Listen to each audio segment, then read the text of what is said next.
clase a partir de este medio y de alguna manera poder dar continuidad a lo que venimos haciendo. Ya lo venimos probando con las anteriores clases respecto a, diríamos, trabajos prácticos y repasando algunos contenidos que veníamos realizando. Entonces, quiero también darle la bienvenida a la arquitecta Patricia Barrola, a la arquitecta Evelyn Maelé, ¿verdad?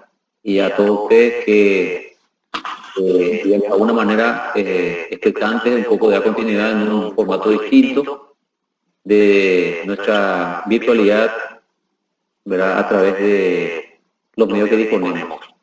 Y es un gran desafío para todos porque no estábamos, digamos, acostumbrados durante un buen tiempo, estuvimos así, desde la historia de la facultad estuvimos así, ¿verdad? Y esta contingencia nos obliga a reinventarnos a todos. En digamos, primer momento, quiero, diríamos,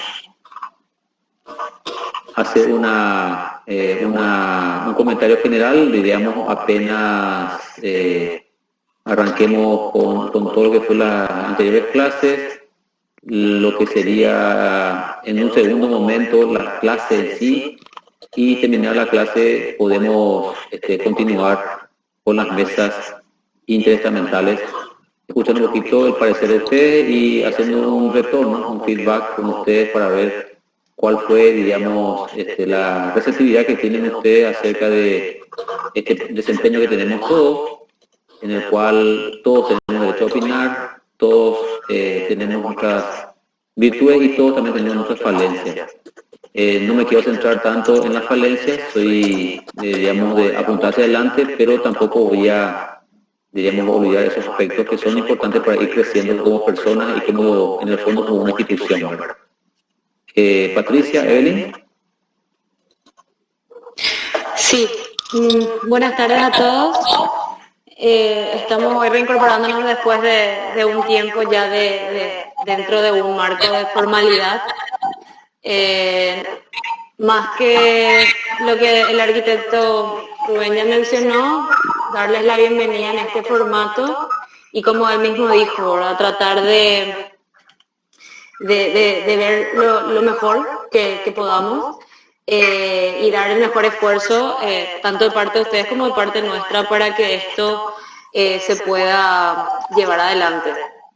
Vivimos tiempos poco convencionales, así que demanda de nosotros una milla extra y para eso estamos, ¿verdad? A disposición de lo que necesiten.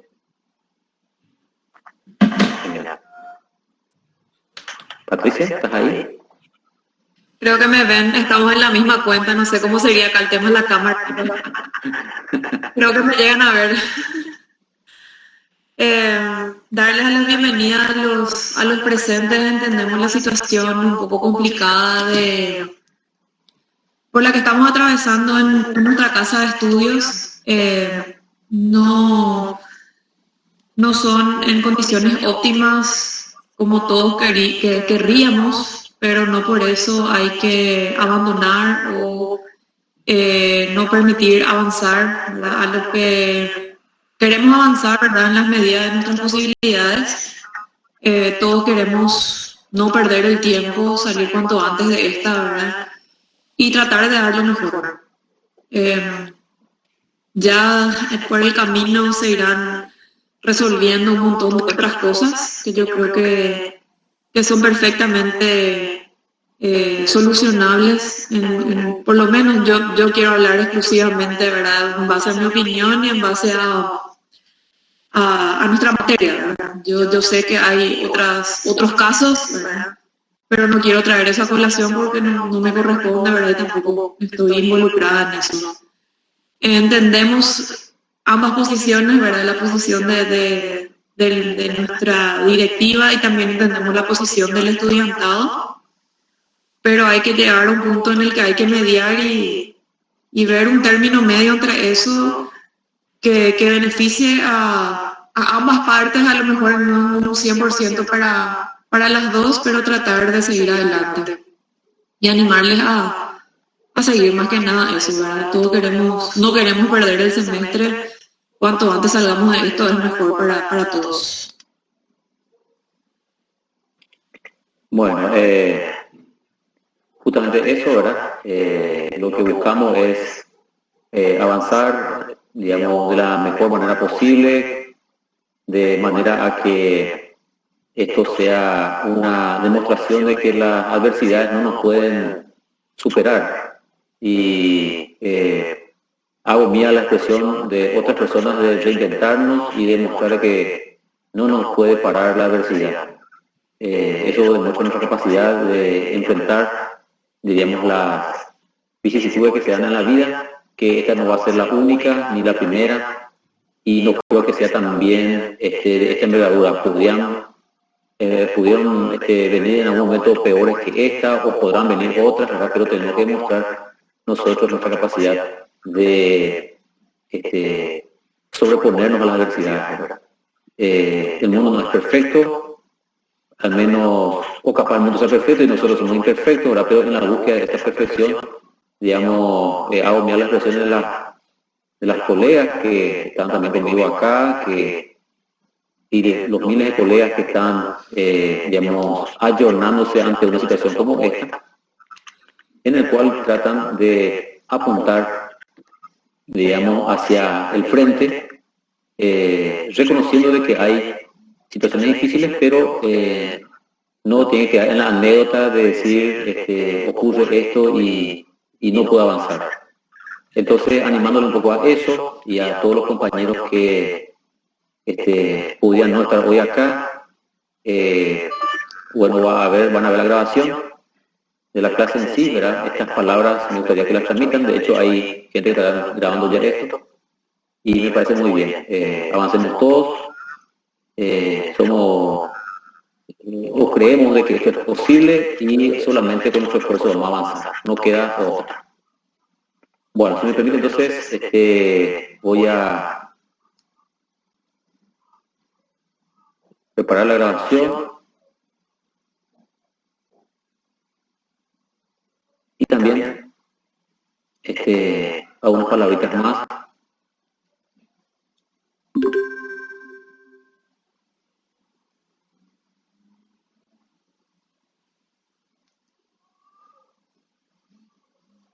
También tratando de preparar ya la parte directamente de las clases en sí. No sé si me están viendo las imágenes que levanté. Si alguien me puede dar un retorno, ¿se ve? Sí, se ve, profe. Se ve, excelente. Buen tamaño, ¿les parece un poco chico? ¿Está bien el tamaño? ¿Podemos agrandar de esa falta? ¿Está bien el tamaño? Se ve bien, se ve bastante bien. No sé qué piensa. Sí, profe, se ve ¿Qué bien. piensan los alumnos? Se ve bien. Bueno, antes de entrar básicamente en este capítulo que es la parte donde nos quedamos nosotros aquel 11 de marzo, justo en la víspera de nuestra clase, se produjo aquel corte y decisión, toma de decisiones que ya todos conocen, ¿verdad? Y decisiones que a veces pueden que no guste a todos, pueden que guste a algunos, y eso ocurre siempre en la vida, y en todos los ámbitos y en todos los lugares. Ocurre en nuestra familia también eso, ¿verdad? Y a esa decisión personal también hacemos eso. Y bueno, y quedamos en esta clase, ¿verdad? Principio de diseño estructural, que mejora la estabilidad lateral de los edificios. En clases anteriores estuvimos viendo las presenciales fundamentalmente, estuvimos viendo cómo de alguna manera los edificios, a través de sus diseñadores, arquitectos, ¿verdad? Trabajan la forma, trabajan de alguna manera el elemento, diríamos, formal, la figura, para de alguna manera tratar de atenuar esas caras de viento, como comentábamos en aquellas clases, y estuvimos repasando estas 2 o 3 clases que tuvimos también de corrección de trabajos prácticos, y donde también hemos diríamos, planteado la posibilidad, digamos, de que esos conceptos se puedan verificar en los edificios que ustedes estaban trabajando.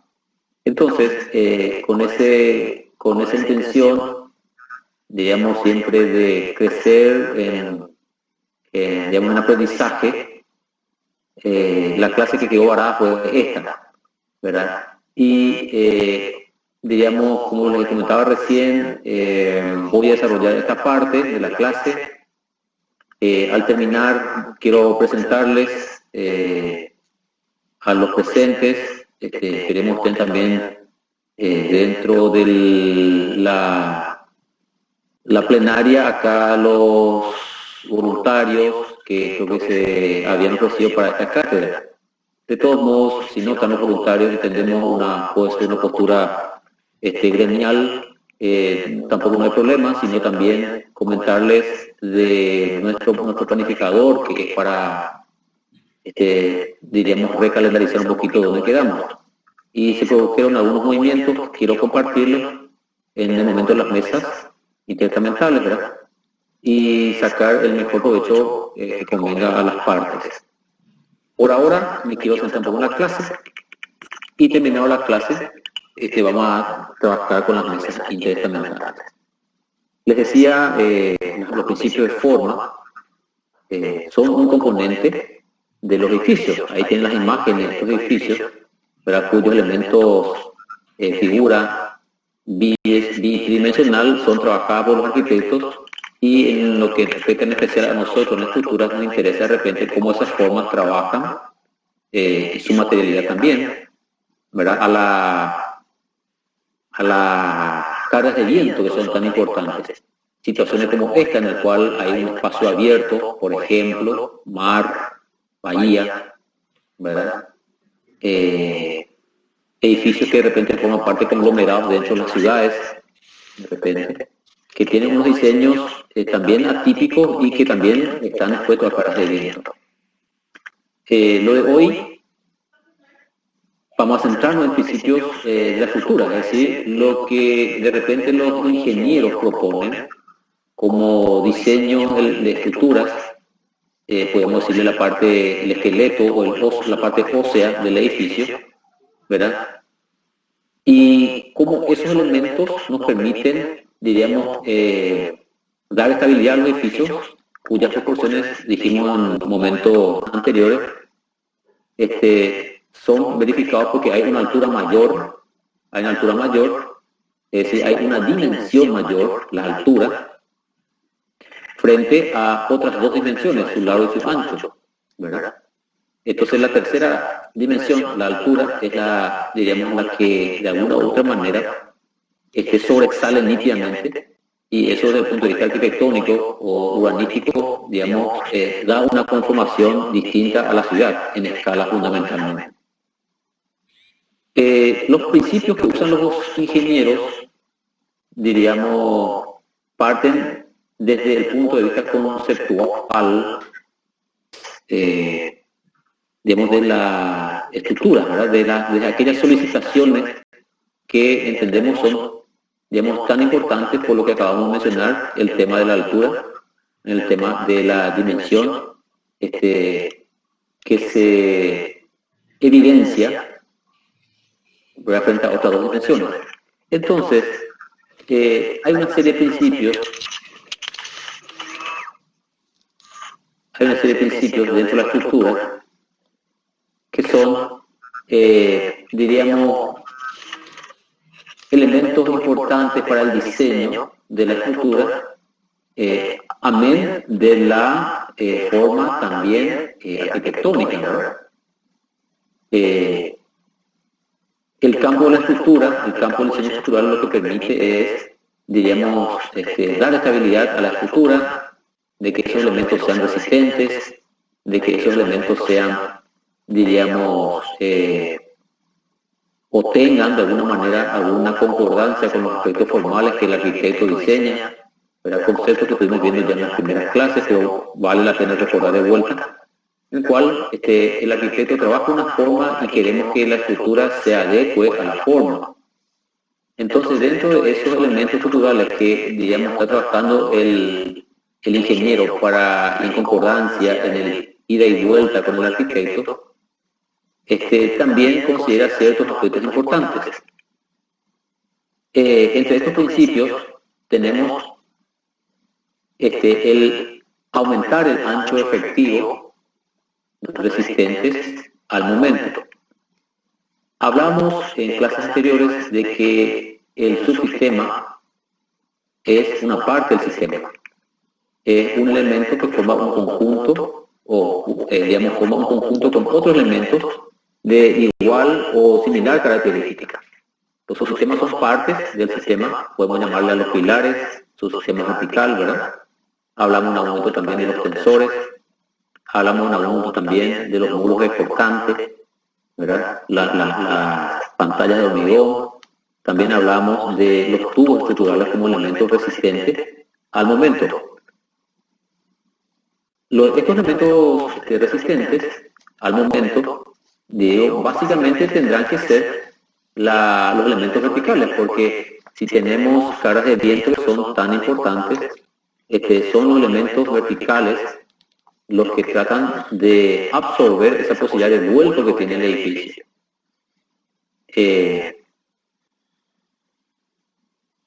Eso de alguna manera es, digamos, repelida, ¿verdad?, con la estructura del edificio, ¿verdad? De alguna manera es repelida porque está diseñada para absorber cargas de viento, para evitar que vuelque, para evitar que se produzcan cortes en el edificio, en los puntos débiles del mismo, para evitar que se produzca una torsión en el edificio, es decir, situaciones muy particulares en las cuales la carga de viento generando una, diríamos, fuerza acompañada con otros factores, capaz la misma forma del edificio, ¿verdad?, o las particularidades del fluido viento que a veces genera remolinos, diríamos, o intensidades mayores, lo que conocemos, puede volcar el edificio, puede torcer el edificio, puede arrancar el edificio de su empotramiento, ¿verdad? Que si son esos aspectos no son entendidos, entonces puede ocurrir esos fenómenos, esos efectos. Y el aumentar el ancho efectivo implica separar, diríamos, los apoyos. Imagínense que tenemos una persona parada con los dos pies juntos, ¿verdad? Y alguien le produce un empuje a una altura importante, imagínense que lo empujen a la altura del pecho, ¿verdad? Y como esta persona tenía los apoyos, los dos pies juntos, el empuje de otra persona o de cualquier otra situación similar, lo va a volcar o va a caer esta persona. O por lo menos va a intentar al mismo tiempo separar sus apoyos. Vamos a ver enseguida en unos gráficos para entender mejor lo que estuve comentando. Entonces, si yo aumento ese ancho efectivo, el ancho hablamos de la distancia entre apoyos, la distancia entre los apoyos, la distancia entre un pie y otro pie, diríamos es lo que va a dar estabilidad a un elemento, en este caso edificio alto, ¿verdad? O haciéndola, parafraseando, la persona vendría a ser el edificio alto, ¿verdad? Entonces nosotros con sus apoyos, sus pies, evitamos que esta persona caiga si separamos su apoyo. Ocurre cuando viajamos en ómnibus, de repente, cuando hay una frenada brusca del colectivo, ¿verdad?, y nos tomó de sorpresa, tenemos los pies, digamos, juntos, entonces lo primero que se produce es el desbalanceo, ¿verdad? Si estamos sujetados, bueno, se produce un desequilibrio, golpe, depende de lo que sea, ¿verdad? Pero si tenemos los apoyos separados, se reduce al mínimo esa posibilidad de desestabilización que hubiese ocurrido si tenemos los pies apoyados.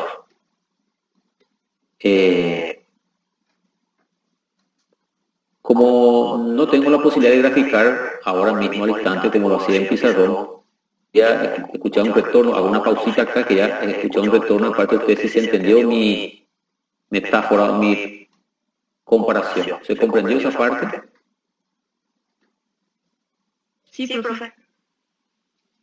¿Se entendió? Bueno, prosigo.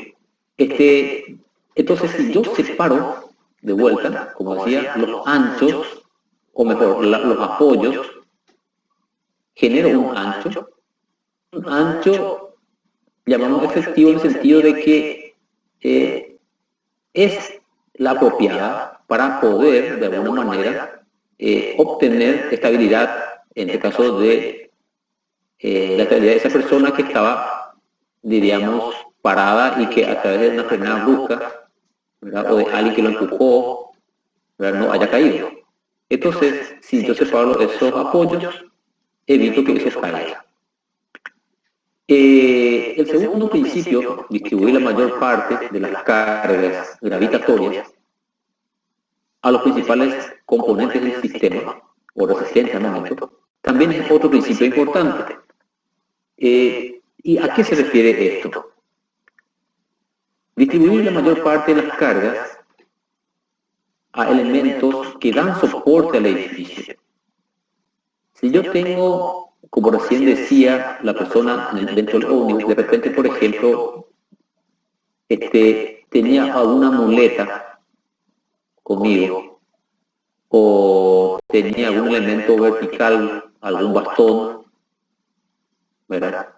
Es muy probable que yo quiera valerme de esos elementos para poder atajarme ante situación de movimiento lateral, ¿verdad? ¿Qué es lo que pasa con el edificio?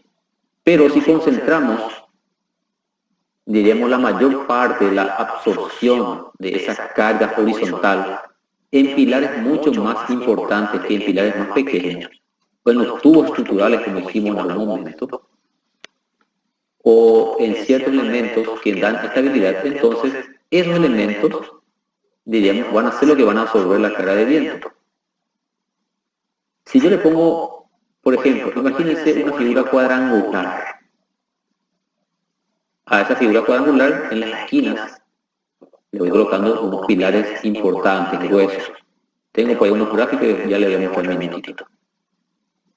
Imagínense que todos esos pesos de la posibilidad de viento van a ser absorbidos por esos pilares. Si tengo pilares internos más pequeños, más finos, esos pilares finos no van a poder absorber la posibilidad de carga de viento, porque son elementos livianos y capaz flexibles. Entonces, si yo concentro la mayor cantidad, digamos, de absorción en elementos más resistentes, puedo conseguir que el edificio esté estable. El tercer principio habla de la utilización de los sistemas, ¿verdad?, a través de cuerdas, ¿verdad?, o elementos estructurales que arriostran elementos verticales. Esos elementos verticales a veces por sí solos no son suficientes, sino que necesitamos arriostrarlos generando unas diagonales, unas cruces entre ellas, para evitar que eso se deforme. Esas cruces nos permitirían de que elementos muy esbeltos, que a veces al tener una cara vertical y si pandean, ¿verdad?, o con cargas horizontales, flexan, si me valgo de estas diagonales, estructuras diagonales, tipo Cruz de San Andrés o arroscados, no caerían, digamos, en el colapso. O las cuerdas que me permiten, por ejemplo, elementos externos o internos capaz, pero siempre con amarre a un elemento sustentante, en este caso puede ser el suelo. Entonces, yo me valgo de esto, puedo conseguir ese tipo de situación. La colocación también de muros de cortante en forma estratégica, es decir, comentábamos ya en clases anteriores de que los muros cortantes, que son las pantallas de hormigón, de repente tienen esa posibilidad de poder absorber carga, ¿verdad? Imagínense una regla de 30 centímetros, de esas que usamos siempre, que son finas, como nuestra regla T que teníamos en los primeros años. Esa regla T tiene un lado, diríamos, muy flexible, que si yo le aplico una fuerza, Imagínense que yo estoy anclando, o estoy tocando suelo con mi regla T y aplico una fuerza de arriba para abajo con mi mano, se va a flexar en el lado más débil.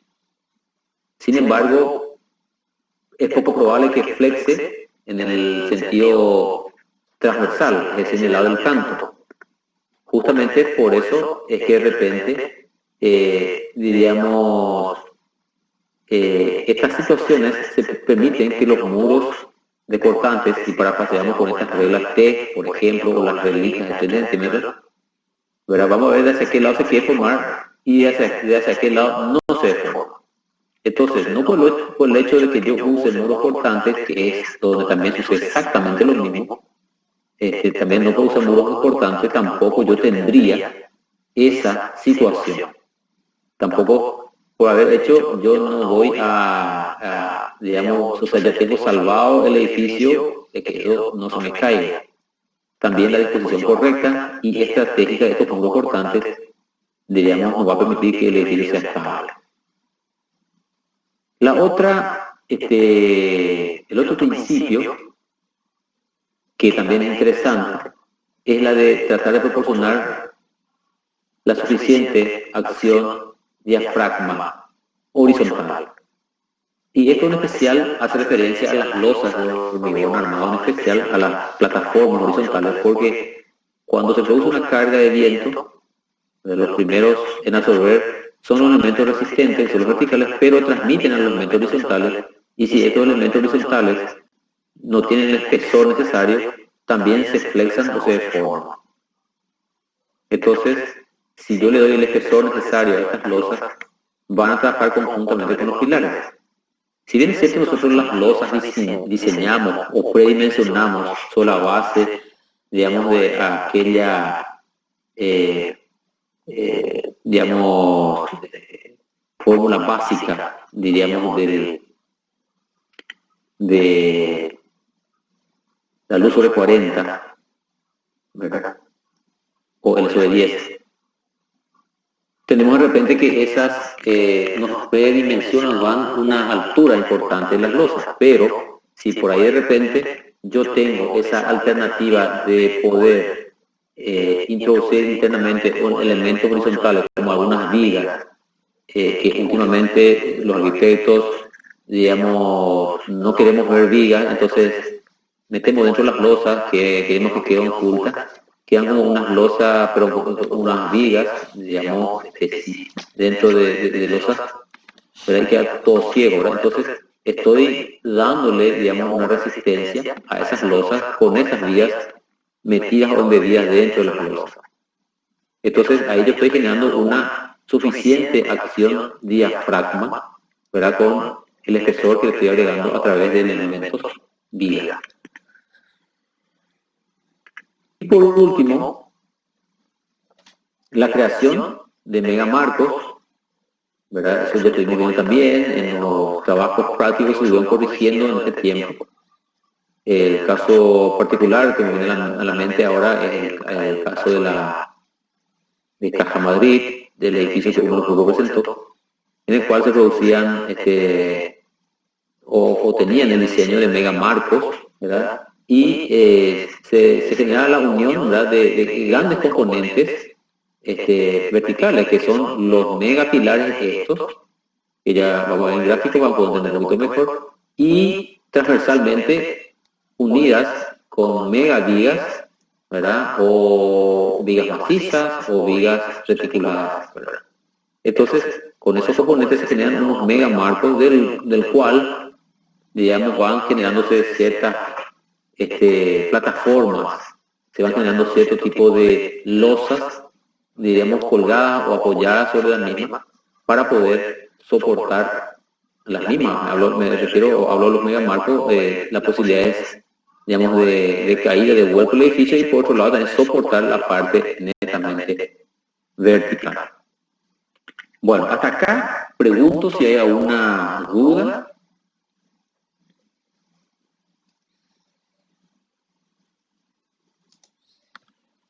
Está todo claro, profe. Sí. Creo que sería genial si en los gráficos se explica otra vez. Creo que va a ser Sí, muy ahora vamos a difícil. pasar. Sí, ahora pasamos a los gráficos. Ok. Aumentar el ancho efectivo, el primero que estuvimos viendo, sería este caso. Tengo dos gráficos acá, ¿verdad? Ahí está. Ahí se ve mejor. Tenemos dos gráficos. A la izquierda de ustedes un edificio con un núcleo, ¿verdad? Ahí acá abajo se ve el cimiento, o sea, ya la plataforma, ¿verdad? Y una serie de losas en voladizo estructuradas internamente con unas vigas que se empotran a este tubo estructural. Acá hay un tubo estructural importante. Y este tubo estructural podríamos asemejar a aquella persona que está con los pies juntos, con sus apoyos juntos, es decir, concentrado. En el gráfico de la derecha, para ustedes, para todos, ¿verdad? En el gráfico de la derecha tenemos un edificio en el cual los apoyos están separados. Es decir,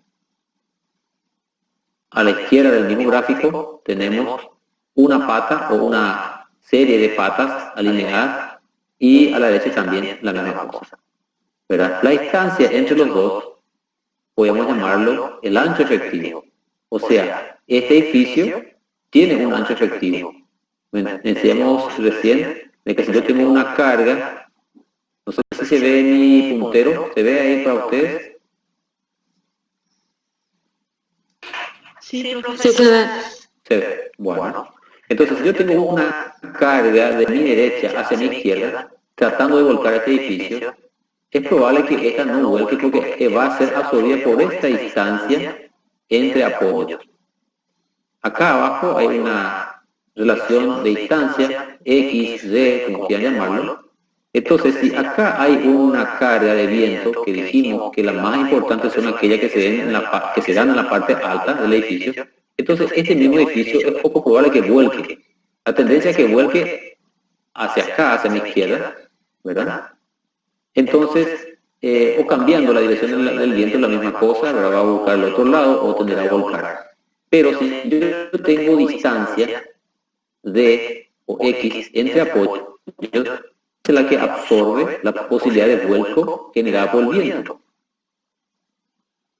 En el gráfico a la izquierda, el edificio que tiene el tubo estructural, al tener concentrado o, entre comillas, junto los pies, entonces si tenemos una carga de viento, es poco probable que esta distancia, que prácticamente está concentrada acá, es la distancia estructural,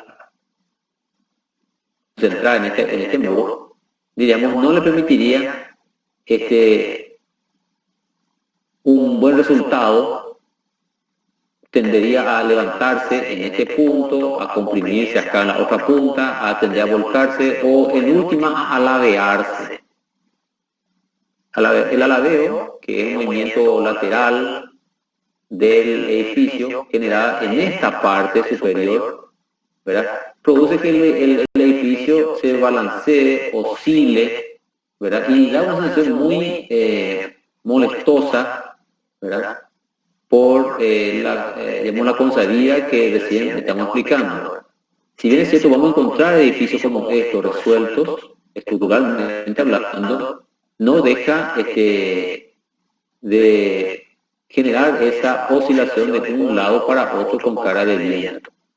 Hablamos de que la cara de viento se genera superior y normalmente las 3/4 partes o los 2/3, ¿verdad? Normalmente los 2/3 si consideramos a partir del suelo.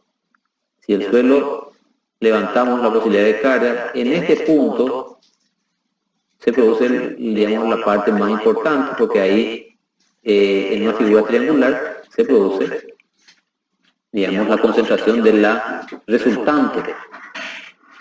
Entonces esa es la parte complicada para los edificios altos. Entonces, si yo tengo mi apoyo, vuelvo a mi gráfico a la derecha, si tengo apoyos separados, genial, porque absorbe la distancia entre ellos, la posibilidad de vuelco. Este ejemplo de la izquierda es más complicado, ¿verdad? Necesitará a lo mejor de tener un basamento mucho más grande, de valerse de otros elementos que vamos a ver enseguida, ¿verdad? O capaz de que no sea muy alto, o de repente tener en cuenta la situación del edificio. Si es un edificio que está al borde de la bahía, de un campo abierto, en un lugar alto, sin la tapa, entre comillas, de otros edificios del contexto, entonces se va a volver un poco más complicado. La situación del emplazamiento del edificio también es muy importante. ¿Quedó claro este primer ejemplo graficado?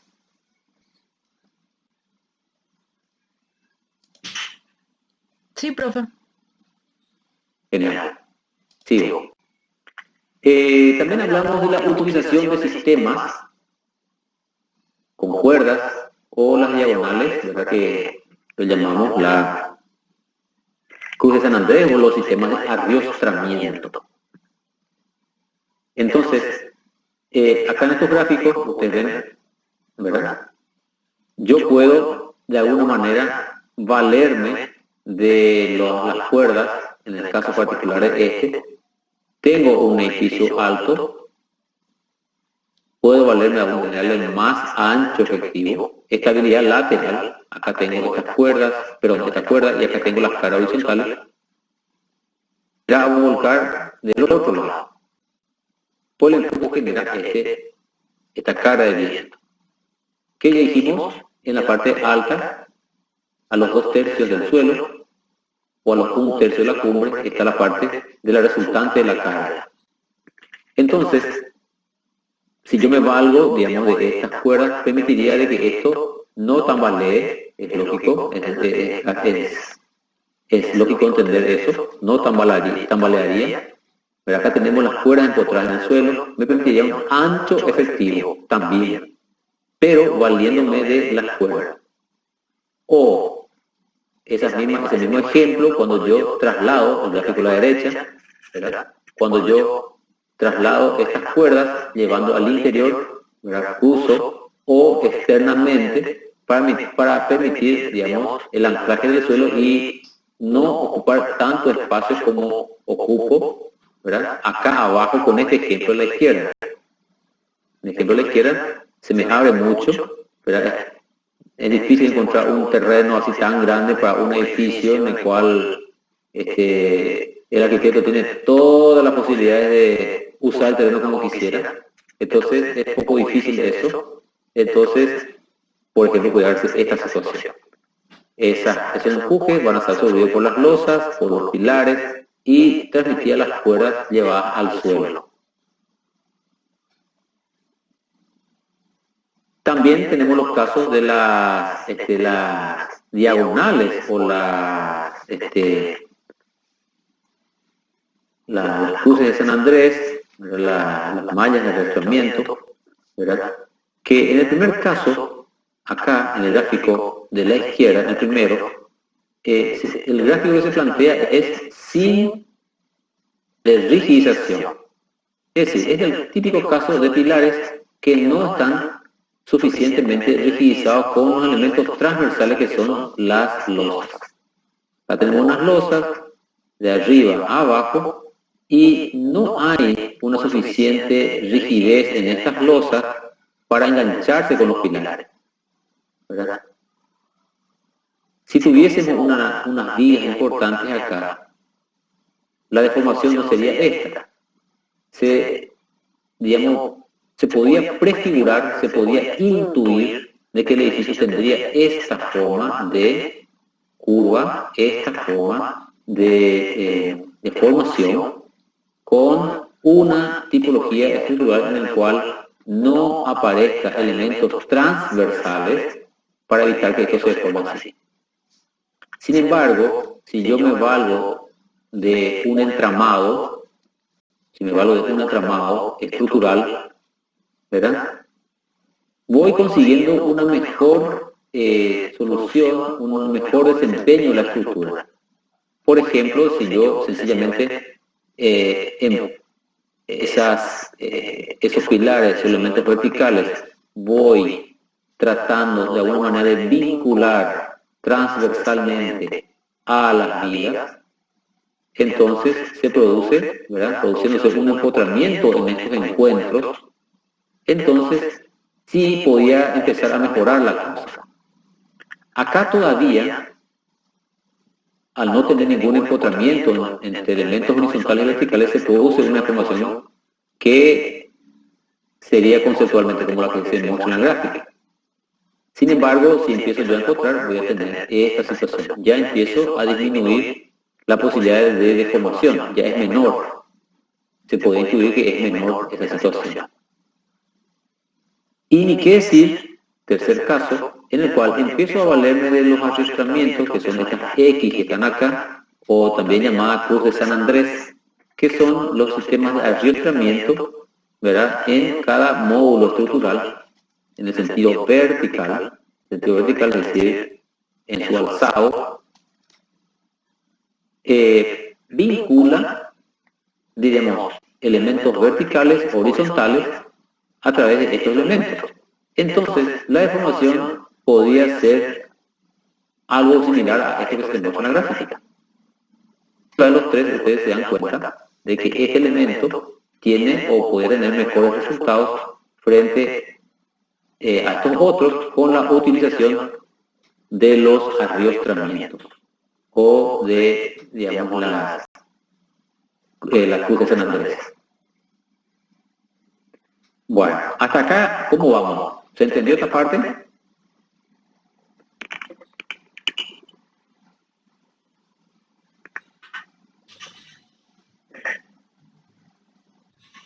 ¿Hay alguna duda? ¿Se entiende? ¿No voy muy rápido? Sí, te escucho. En el caso del último, Sí. ¿el arrastramiento sería en todos los pisos o solamente en el 2/3? Ah, buen punto. Sí, normalmente para que la estructura funcione de manera más eficaz aún, diríamos,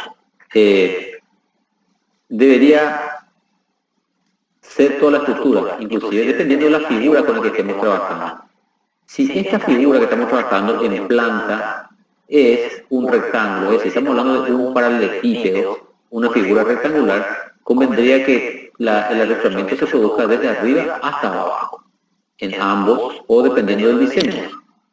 Ahora, hay figuras en las cuales también se producen en las 2/3 partes, acá solamente de manera gráfica ubicó acá, ¿verdad?, pero pudo haber estado acá más arriba, que es el punto clave, ¿verdad? Van a encontrar algunos edificios que tienen ese tipo de diseño, que en esos puntos refuerza siempre la Cruz de San Andrés, no precisamente esa alternativa solución, sino también otro tipo de soluciones estructurales, que vamos a ir viendo con los ejemplos y parte de lo que está preparado para la clase de hoy.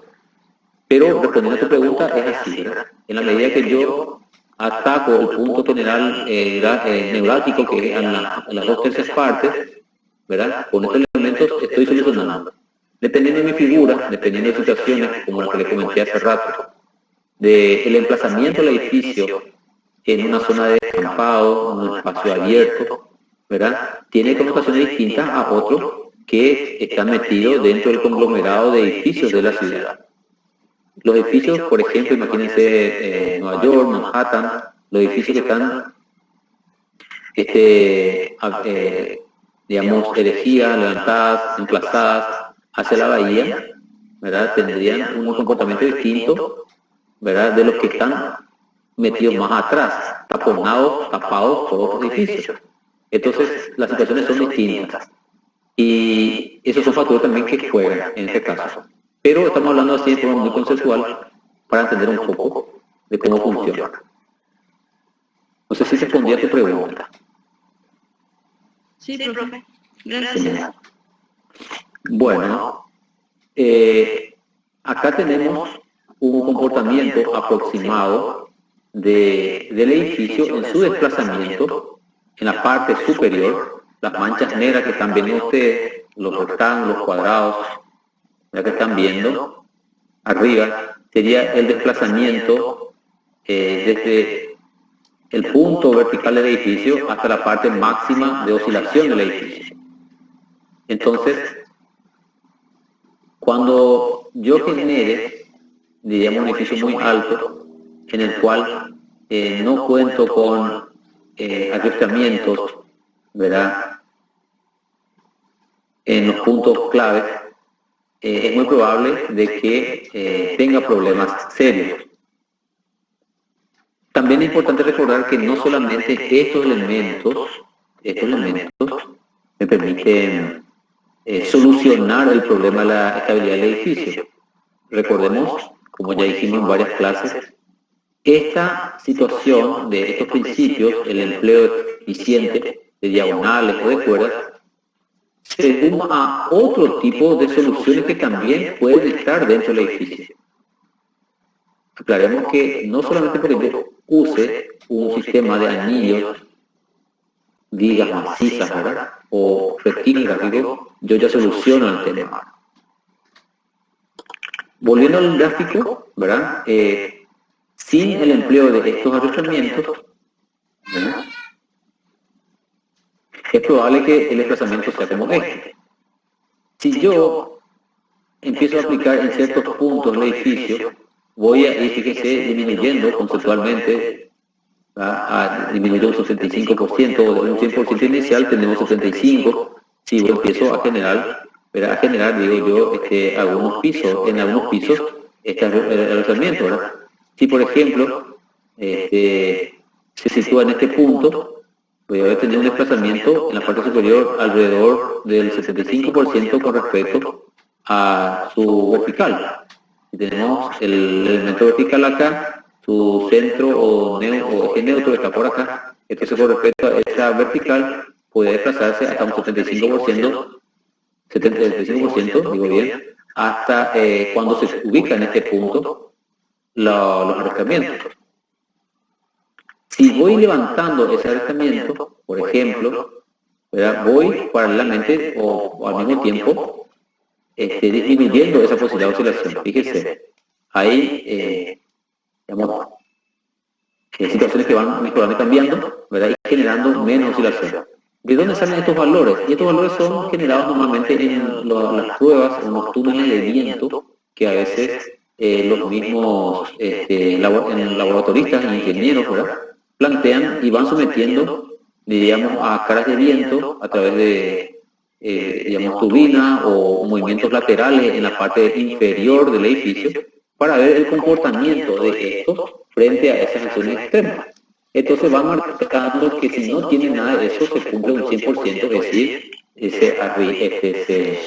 se balancea de un lado para otro. Pero también en la medida que voy generando y voy levantando ese alojamiento también va subiendo. Fíjense que, por ejemplo, acá en el cuarto ya se produce un 32% de desplazamiento con respecto a la vertical de la parte superior si es que voy o coloco un sistema de adiestramiento en este punto. En el quinto gráfico, ya prácticamente, si uno también puede comparar con el siguiente, volvemos, o sea, el 29, dice acá 29% a 30%, tal vez un poquito menos, aproximadamente, llega a tener, digamos, poco desplazamiento con ese elemento. Y fíjense nomás que esta ubicación está alrededor de lo que hablábamos recién de los 2/3 tomados desde acá al suelo, ¿no? Si partimos este edificio en 3 partes iguales, el 1/3 estaría por acá, ¿verdad?, el 2/3 acá y el todo acá, ¿verdad? Entonces, aproximadamente está en ese sitio, ¿verdad?, la zona más rígida, y es la que permite que esto no se balancee de un lado para otro, como en los casos anteriores, ¿verdad? Si subimos un poquito más de vuelta a eso, nos vamos a fijar de que vuelve a aumentar un poquito. Volvemos adelante en el cuarto caso. Eso porque, como decíamos ahora, acá está la resultante, y al levantar más la zona de alojamiento, la resultante quedó por debajo, ¿verdad?, la resultante, digamos, de esta figura, ¿verdad? Y de vuelta acá, cuando ya levanté totalmente la parte superior, fíjense, volvemos a aumentar 48%, casi como el caso de de vuelta. Entonces, básicamente, lo que quiere es dejar una reflexión de que este es el punto, las 2/3 partes aproximadamente, ¿verdad? Es donde se produce el punto más importante de movimiento lateral. ¿Se entendió esta parte? Sí, profe. Genial. Bueno, acá justamente hablaba, ¿verdad? Me dejé en suspenso de efecto, ¿verdad? En los rascacielos de 50 plantas, ¿verdad? La altura óptima de las plantas, ¿verdad? Se produce rigidizando, ¿verdad? En el punto que estamos comentando acá, ¿verdad? Que serían aproximadamente tener las 3/5 partes de la altura total del edificio o los 2/3 como comentamos. ¿De dónde vienen 2/3? Y creo que en clase ya había mostrado en algún momento si este es mi edificio, yo tengo mi empuje inicial de viento en esta parte, si arranco acá es 0. Voy subiendo, va aumentando un poquitito, ¿verdad? En la medida que yo voy subiendo, la cara de viento tiene más fuerza, más, y acá es mayor. Acá en la parte superior es mayor. Y como que se forma una figura triangular, acá x0, esto es recto, y la parte más grande está por acá. Si yo conformo un triángulo, rectángulo si se quiere, y en el triángulo rectángulo, la resultante está en los 2/3 con respecto a la punta, o a los 1/3 con respecto a la base. Entonces, en virtud a ese concepto es donde se genera esta situación.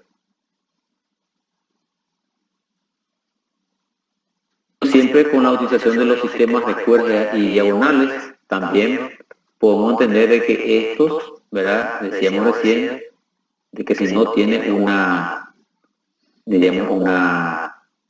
arrastramiento o una rigidización, este esqueleto no tiene una rigidización, son simples pilares, simples vigas, ¿verdad?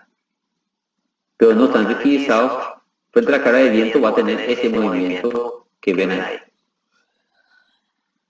Quiero recordar, antes que me olvide, que estos son gráficos que yo traje de nuestro libro de cabecera, que lo van a encontrar todo ahí y aún mejor explicado que las que estamos haciendo comentarios. Y en el caso de que yo genere una especie de pórtico o sistema aporticado, es decir, enlace, vigas con pilares, dándole un mayor tamaño, fíjense, comparen este gráfico 1 con el anterior, el de la izquierda, ¿verdad? Hay una mayor, digamos, cantidad de espesor, entre comillas, estructural. Entonces, se produce, digamos, el arrastramiento, pero con elementos horizontales y verticales, no con las cruces, sino se produce el empotramiento entre ellos, se produce una rigidización en cada nudo, ¿verdad?, de mayor tamaño. Entonces, es poco probable de que esto tenga un movimiento lateral como este, porque es todo el sistema. De vuelta, acá tenemos un subsistema vertical, otro subsistema vertical, así sucesivamente, y luego tenemos los subsistemas horizontales. Acá tenemos los subsistemas horizontales. Esa suma de subsistemas verticales más las horizontales nos permite tener el sistema todo. Si a este sistema todo le vamos agregando otro elemento, por ejemplo, el empleo de celosías, gráfico 2, que serían las cruces de San Andrés, el arrastramiento, ¿verdad? Me permitiría también evitar el movimiento lateral de mi edificio, el movimiento oscilatorio. Por ejemplo, fíjense en el gráfico de mi estructura, acá, ¿verdad? Es la misma que la primerita que está acá, a la izquierda, pero con la diferencia de las cruces de San Andrés. No tiene el espesor, como se mostraba en el gráfico 1, es, de acuerdo a mi figura primigenia, y tenemos las cruces de San Andrés o sistemas de arriostramiento. En modulaciones como estas, modulaciones impares, siempre conviene en el centro, ¿verdad? Si yo quiero de repente sacar esta línea de arriostramientos, ¿verdad?, podría trabajar con este módulo lateral o la crujía lateral o esta otra. No sé si recuerdan aquellas primeras clases en las cuales mostramos los primeros edificios altos de la Escuela de Chicago, en el cual estaba el Old Colony. El Old Colony es un edificio que fue el que empleó, digamos, la serie de arcos en esta crujía y en la otra crujía, dejando el libre del centro. Bueno, puede ocurrir también de esa manera. Ese caso es más eficiente aún que este, pero a veces uno maneja también economía de diseño, que no precisamente economía de materiales o de costos, sino que con la idea de la economía del diseño se centra, como dijimos en algún momento en la primera clase, es tratar de resolver de la mejor manera posible, con pocos elementos, dar sustentabilidad, estabilidad, rigidez a un sistema estructural con pocos elementos. Si yo comparo este caso 2 con aquel ejemplo estructural de la escuela de Chicago, el Old Colony Building, este es un caso, digamos, aún más, diríamos, optimizado.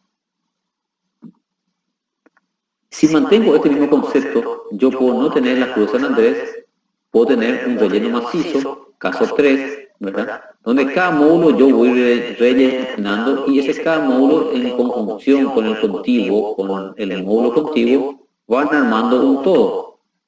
Pero se produce un corte a través de estas pequeñas vías que están teniendo acá olosas, ¿verdad?, para tener una continuidad total.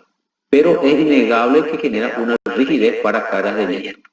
Son estos elementos, Cruz de San Andrés, el pórtico, el macizo relleno, ¿verdad?, o este último caso, donde la manera continua, son los casos que evitan que el edificio vuelva, porque son estos elementos, los elementos resistentes, que decía, a cargas horizontales para evitar que la misma caiga. En nuestro último caso, la lámina continua, podía tratarse de un muro portante, un muro de hormigón macizo de punta a punta.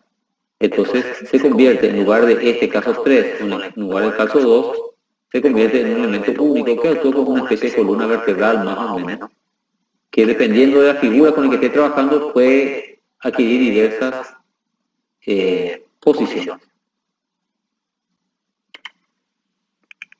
Patti, no sé si quieres comentar alguna cosa, o Evelyn, algo que con respecto a esto, lo que estuvimos viendo ejemplos anteriores.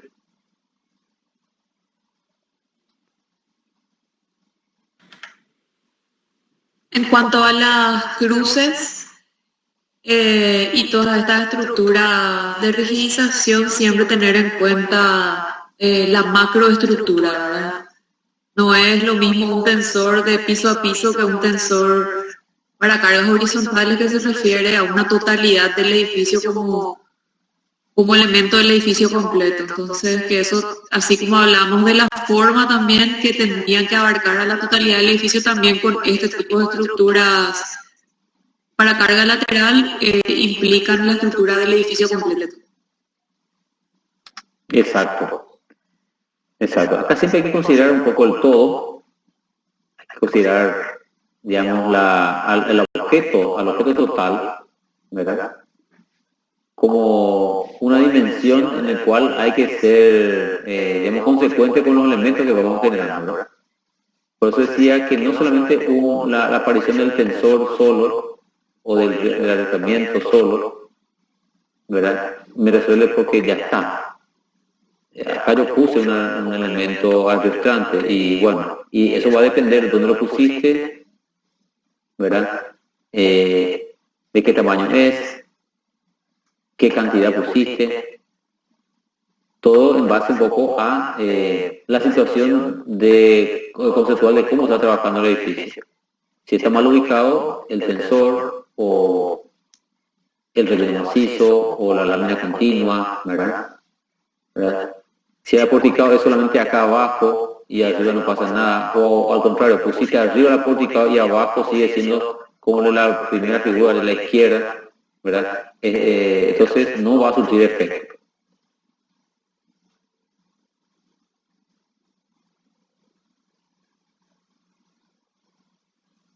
También hablamos de la colocación estratégica de los muros importantes. Y esto es lo que también en algún momento hablábamos. Estos mismos elementos que son capaces de recibir cargas verticales son y aún mejor funcionan como elementos estructurales para cargas de viento. Por las proporciones de los muros importantes, el gráfico 1, por ejemplo, es poco probable poder dotarle a una lámina como esta de mucho peso a lo largo de toda su longitud, Si este gráfico que tengo acá, este paralelepípedo, o mejor este prisma, si este prisma que tengo yo acá, que sabemos tiene internamente varias losas, o podría tener varias losas, varias plataformas, esas losas van descargando en el muro cortante. Entonces, por la proporción que presenta esta, se podría deformar en el lado donde tiene más superficie. Es decir, como lo que hablamos hace rato, de una especie de regla T al cual se le carga con una carga puntual o sumatoria de cargas, ¿verdad? Se va a deformar esto pandeando, flexando lateralmente. Entonces, si a estos cuatro elementos que se presentan en la figura 1, yo los uno a través de un elemento similar, ¿verdad? Como sucede en la figura 2, por ejemplo, como casi muestra en la figura 2, entonces empieza a adquirir connotaciones distintas. Ya no está trabajando suelto esos elementos, ya no están trabajando suelto el elemento. Pero hay una particularidad si yo comparo el 1 con el 2. En el caso del 2, diríamos, tengo acá un elemento que une a estos dos, ¿verdad? Y hace un todo a este, ¿verdad? Pero estoy concentrando, de vuelta voy al caso en el que una persona tiene sus apoyos, los pies fijos, uno al lado del otro, ¿verdad? No hay distancia entre sus apoyos, ¿verdad? Si necesito acá hay un apoyo, en una distancia acá abajo, o si quieren acá arriba, ¿verdad? Hay una distancia, pero de todos modos forman un todo con el elemento transversal. Entonces ahí cambia la cosa, que si vamos a mirar otra vez de vuelta el ejemplo 1, en el ejemplo 1, si bien se están sueltos los elementos, hay un ancho efectivo, están separados los apoyos, pero necesitaría elementos que los una internamente, ¿verdad? Y dotarle de espesores importantes a estos para evitar que esto se flexe. También casos 3 en el cual esos tres pantallas que estaban acá se conforman un tubo, como un núcleo central, como un tubo central, como un tubo que adquiere proporciones apropiadas para evitar el movimiento lateral, ¿verdad? Entonces acá ya no estamos hablando de la figura superficie, acá estamos hablando de caso 1, estamos hablando de superficie, largo por ancho, alto, está súper proporcionado frente a ese largo y ancho, ¿verdad? Acá se une a través de un elemento común, en el 2, y en el 3 forman un tubo dentro de una figura como la que vemos. Pero, ¿qué sería cuando la misma forma del edificio ya es todo un tubo? Ahí ya cambia la cosa. Si junto el 3 con el 4 tendríamos lo que creo que en la corrección pasada, o una de las correcciones que tuvimos, me preguntaron, o nos preguntaban los profes, si estamos hablando de un tubo dentro de tubo. Sí, el tubo dentro de tubo sería en este caso, por ejemplo, el 3 y el 4 combinados, ¿verdad? El 3 dentro del 4. A veces el tubo externo, la misma fachada externa del edificio, es un elemento rígido que eso nos permite tener estabilidad, absorber cargas de viento, a más de lo que me pueda brindar el núcleo central. ¿Alguna duda hasta acá?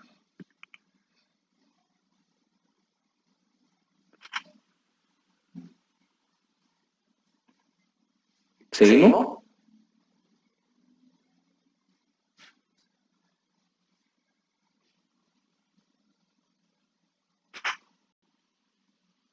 Bueno, colocación estratégica de los muros de cortante.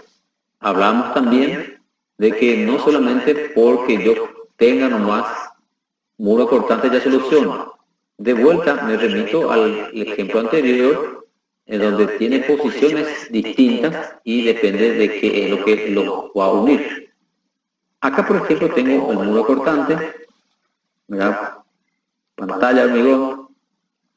Acá le tengo el marco rígido, voy a hacer los megamarcos, ¿verdad? Y acá tengo el megamarco, pero arrastrado a través de elementos que pueden ser de esta manera, pueden ser las X, pueden ser de distintas maneras, pero las más difíciles son las X, ¿verdad? O cuando hablamos de los mismos tubos estructurales. Cuando hablamos, por ejemplo, de poder distribuir la mayor parte de las cargas gravitatorias a los principales elementos resistentes, ¿verdad? Los principales elementos resistentes son estos tubos. Cuando internamente puede haber losas de piso, como por ejemplo sucede en el caso D que tienen acá, o que podría ser el caso C, ¿verdad? En el cual los principales sistemas, o mejor, los principales componentes del sistema son estos tubos. Son estos tubos que van a absorber las cargas de viento y también al mismo tiempo van a llevar el peso al suelo, ¿verdad? Por ejemplo, con el caso B o el caso C. En los casos A, B, C, por ejemplo, todavía A y todavía C, al no tener un conglomerado de tubos es un poco más complicado. Entre A y C, por ejemplo, hay una sutil ventaja que son estas perforaciones, que en clases anteriores vimos que estas perforaciones, estos agujeros que tenemos acá, son muy importantes para las cargas de viento. Son súper importantes. Sin embargo, acá, por ejemplo, en el caso A, al tener dos tubos, digamos, pegados uno a otro, genera una superficie más grande acá en esta fachada, sin embargo, en el costado es menos. Podía generarse capaz cierta incomodidad con el tubo porque hay una superficie plana acá, un lado más grande que el otro.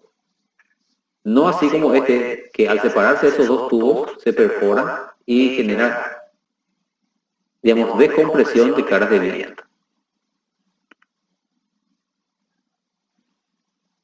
Y eso puede cambiar de forma, puede ser a través de formas triangulares, el concepto hace siendo el mismo, tubo dentro de tubo, ¿verdad? Y otra posición de tubo también, ¿verdad? Caso B, como montamos acá en el hexágono, ahí. O a veces armando pórticos, como en el caso C, pórtico de tubos, ¿verdad? De vuelta con perforaciones, ¿verdad? Pues yo genero un pórtico porque voy uniendo con un elemento transversal acá, arriba mismo y un poquito más abajo. Es probable que este elemento transversal que está acá sea el que coincida con el punto de reacción, ¿verdad?, de la mayor presión del viento en su momento de actuación, ¿verdad?, en el momento que actúa la carga de viento. Luego tenemos otros casos donde tenemos ancho efectivo.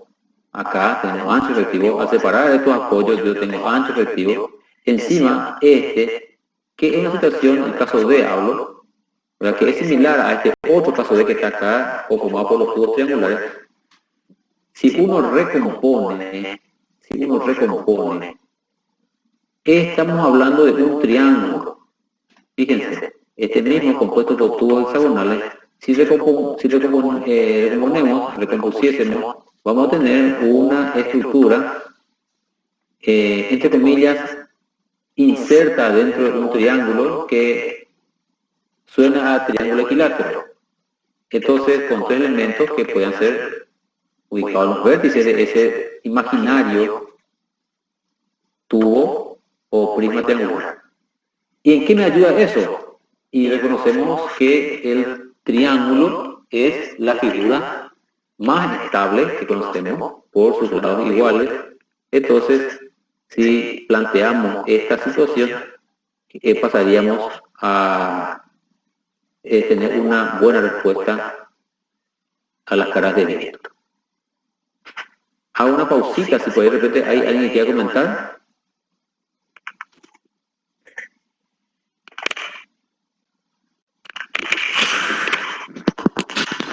Patti, Evelyn.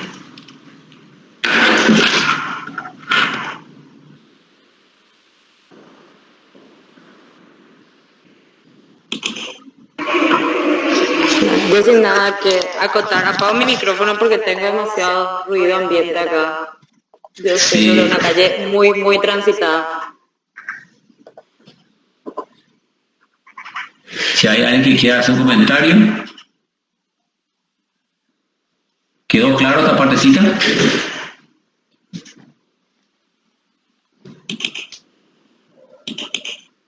Profe, en el caso B sería un retranqueo.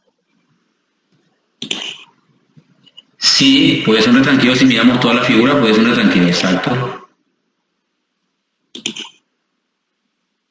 Un retranqueo. En el caso, conceptualmente hablando, estamos hablando del edificio de la Sears Tower, ¿verdad? De conformación de tubos estructurales y de conformación escalonada, ¿verdad? Es el retranqueo. El retranqueo significa justamente eso, escalonamiento. Déjame un poquito acá el chat. Acá Nadia me comienza, Nadia me dijo que no, por favor, parece que no se entendió una parte. Nadia, a una parte que no quedó muy claro, o ya después respondí a tu consulta. A una pregunta anterior, profe. Genial. Así me permite un ratito, acá me pide cargar batería un momentito.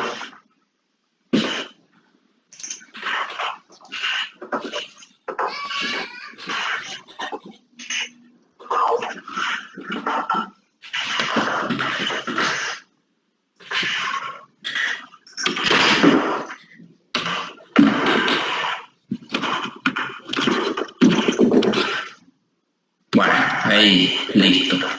Problemas técnicos. Bueno, sigo entonces. Entonces, ¿queda claro esa partecita?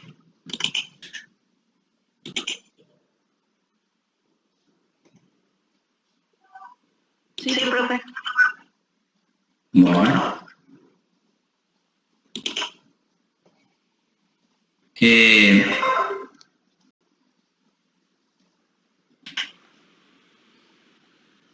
Un momentito, acá toqué algo.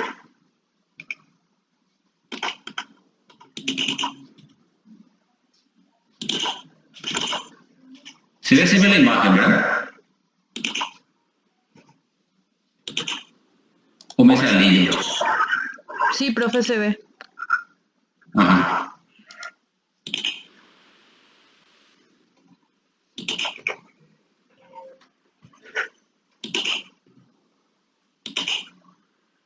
Un momentito.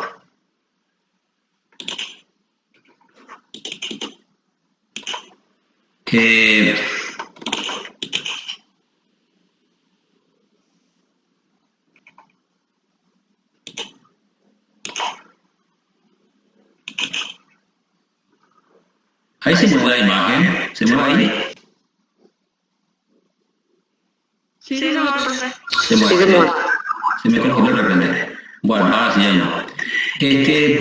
Entonces ese concepto que hablamos hace rato de todos esos elementos que son sustentantes, estructurales, para caras de viento, ¿verdad? Desde elementos estructurales y principios que se manejan dentro de la estructura, son los que de alguna manera ayudan y se convierten en el principal elemento de diseño de la estructura del edificio para las caras de viento, ¿verdad? Apoyado con aquellas manipulaciones formales que hablamos de,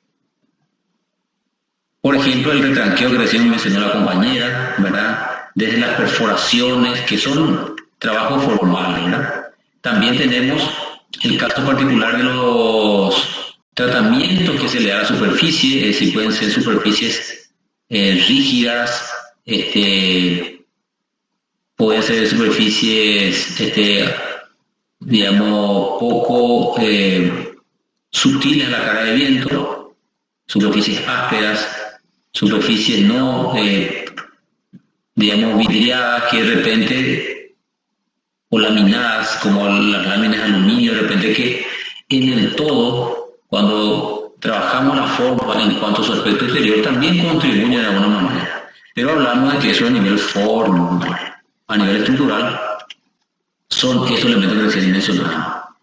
Y si vamos a bajar la lupa, tenemos los subsistemas horizontales, y dentro de los subsistemas horizontales tenemos, diríamos, lo que ya mencionamos, las losas, las vigas, ¿verdad? Y esas losas y vigas tienen una conformación muy particular, ¿verdad? Por ejemplo, tenemos la situación en la cual sabemos que las losas que trabajan a flexión, que trabajan a flexión para cargas verticales, también pueden trabajar a compresión si tenemos cargas horizontales. Es decir, si yo tengo una carga horizontal, viento, le aplico en la superficie de la losa, no transversalmente, sino también longitudinalmente, lo voy a comprimir a mi losa. Pero si transversalmente le cargo una carga a esta losa, voy a generar flexión de la misma. En virtud a estas formas de trabajo de la estructura, aparecen ciertos elementos. Por ejemplo, aparecen los elementos sustentantes, que pueden ser, por ejemplo, de repente, placas, ¿verdad? Tratando de ubicarse en ciertos puntos para disminuir la flexión de la losa, que sabemos que es una forma muy particular de trabajar, o de sistemas de aporticado, ¿verdad? O de un entramado en el cual aparecen pórticos, pero también aparecen algunos elementos transversales, evitando que se deforme en esa panza, es decir, para que la panza no se deforme. Acá en el caso 1 y en el caso 2 tenemos esa zona libre en el cual podía flexar porque es la zona donde hay más carga, y si esto no tiene el espesor necesario, si estas losas no tienen espesor necesario, se deformaría. Sin embargo, este otro, ¿verdad? Sí, digamos, permitiría que esta losa no más flexe, y por otro lado genera también como elemento subsistema horizontal arriostramiento también entre los pórticos. O sea, acá yo tengo un pórtico, acá tengo otro pórtico, y unido entre los dos, ¿verdad? O uniéndose ambos pórticos, ¿verdad? En este caso por tres elementos, yo genero una estructura rígida, ¿verdad? Pero eso se puede complejizar más. Es decir, yo puedo tener un sistema de retículas, un sistema de armaduras internas, como el caso particular de estas, ¿verdad? Que son las famosas vigas chatas, ¿verdad? Que esas vigas chatas a veces mirando de abajo, como es en el caso de esta isometría desde abajo, ¿verdad? Nos permite entender que las vigas pueden adquirir diversas formas. Nosotros, como más la conocemos como con el canto para abajo, y en este caso la viga esta actúa como un enrosamiento de la losa para evitar esa posibilidad de punzamiento o punzonamiento que genera este pilar en la losa, trata de agujerear. Entonces ahí aparece esta viga en una posición que puede estar así como está acá o arriba, ¿verdad? Y nosotros lo vemos desde abajo todo liso, ¿verdad? Esa es la famosa viga chata. Situaciones como esta, el gráfico del medio, en el cual aparece un entramado de vigas en un sentido único, ¿verdad? Que en el caso particular del autor de este texto prefirió llamarlo casetonados en una dirección. Nosotros normalmente el cacetonado que conocemos es el gráfico tercero, que está a la derecha. A este le llamamos nosotros casetones, ¿verdad? Esta es la que más se conoce. Normalmente estos casetones, como la que vemos acá, y donde también se plantea la idea del refuerzo de especie de abaco o capitel acá en esta punta para evitar que se perfore esta zona, esta retícula, para nosotros popularmente conocida como cacetonado, ¿verdad? es más propia de las figuras cuadrangulares, de losas cuadrangulares, porque tienen el mismo sentido, en ambos sentidos tienen la misma exigencia. Pero normalmente el gráfico del medio es la que se utiliza en el caso particular de figuras que son rectangulares, en el cual en el lado menor de la luz se van apoyando.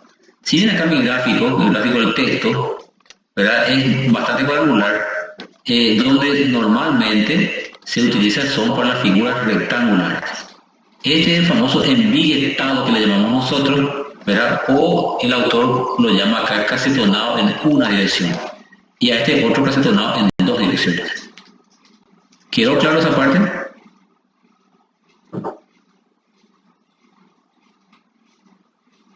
Sí, profe. ¿Se me escucha bien, verdad? Sí, se escucha súper bien. Bueno, después tenemos, digamos,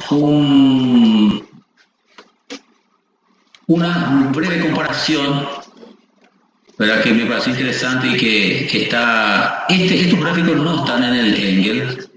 Este gráfico está en otro texto, que la verdad no lo puse como cabecera, pero podemos incluir todavía, podemos editar nuestra plataforma, podemos incluir esto, o por ahí de repente si puedes escanear en algún momento, enviarlo en formato PDF para que tengan, ¿verdad?, de la parte más importante, ¿verdad? No tenía así un capítulo total, pero me parece interesante porque para tener este gráfico, que está a la izquierda de este casetón, muestra... En gráfico negro pertenece a la posible medida que tenga el canto de una viga cuando es una losa o una estructura común, sin ser pretensado o sin ser postensado. Y el postensado es este gráfico blanco que está acá a la derecha, ¿verdad?, que le voy a explicar un poquito en qué consiste esta forma de estar trabajando. Es decir, este gráfico negro que tienen acá muestra un poco en el caso de los casetones, refiriéndose a este gráfico que está acá, ¿verdad? Si estamos hablando de una estructura común, convencional de hormigón armado, sin que sea postensado, si yo tengo, acá, si yo tengo, por ejemplo, una luz de 5.5 metros, por ejemplo, acá, y estoy trabajando sobre un sistema de ordenadas y abscisas, vamos a suponer que acá está el eje Y, ¿verdad?, la vertical, y esta es la X, ¿verdad? Estamos trabajando con un sistema de X y Y, ¿verdad? Si tengo, por ejemplo, punto cero acá, el origen acá, que es la que tenía el libro, no pude escanear, ya está muy pegado a la parte donde se dobla la hoja. Acá está el punto cero. A los 5.5 metros, que significaría luz, o sea, acá dice claro, el autor le llama claro, le llama la luz, la distancia entre un apoyo y otro. Si por ejemplo tenemos 5.5 metros entre un apoyo y otro, a través de esta cuadrícula, yo puedo levantar y encuentro que digamos, la parte más importante, el canto de mi viga, ¿verdad?, acá se enlaza, acá se encuentra, sería aproximadamente 8 pulgadas, o sea, 20.20 milímetros, 20 centímetros, ¿no?, para una estructura convencional, metida dentro de una losa. Es decir, esto yo tengo acá 5.5 metros, desde 0 hasta acá, desde 0 hacia arriba, interceptando esas líneas, encuentro de que aproximadamente va a tener 20 centímetros de canto sobresaliendo de la losa. Este es un esquema aproximado para poder predimensionar rápidamente las vías cuando uno trabaja en su proyecto de taller, ¿verdad? Sigue esta regla y dice, bueno, yo tengo una luz de 5.5 metros aproximadamente, ¿cuánto será que me va a salir el cálculo? O sea, para no hacer el cálculo, este es una tablilla rápida de predimensionamiento que me puede salir así. Entonces uno va generando este tipo de reglas de intersección, ¿verdad? Es solamente como aquel caso de ubicar unos puntos del espacio, ¿verdad? Tenemos X e Y, coordenadas abscisa, origen, punto cero, intersecto eso y encuentro de que sería ese la medida que tendría. el canto, es decir, si me voy a este gráfico, el canto es la altura de la viga, esta. Es decir, esta que está acá. No sé si se ve mi puntero en el gráfico, en la pantalla de ustedes. ¿Se ve mi puntero? Sí, se ve. Sí, bueno. Sin embargo, si es potensado, si es potensado, me permite luego de que yo pueda, ya mi gráfico se inclina más, me permite tener más luz. Es decir, si este es el sistema de refuerzo común no convencional, este es el gráfico del potensado. Por ejemplo, el potensado para empezar ya no arranca con 5.5 de distancia entre apoyos, arranca prácticamente si esto es 5.5, entonces 11, está a la mitad entre ellos, podría estar 8 metros más o menos. Si esto, cuando está mi puntero ahora es 8 metros, yo levanto ese intercepto, ¿verdad? Y ahí donde empieza este, fíjese, es tan poco, casi 15 centímetros, dice 15 centímetros es lo que queda de canto. O sea, 15 centímetros tendría mi altura de canto más o menos para una losa potensada, para una luz de 8 metros. Bueno, eso es lo que quiere explicar este gráfico. Espero no haber confundido más, pero un poco es muy sencillo. Acá en la columna vertical estaba, digamos, la altura o canto, le llaman la altura de la viga, esta, la abscisa ordenada, y en la abscisa, ¿verdad? 5.5 sería su luz, claro o distancia de apoyo sería esta.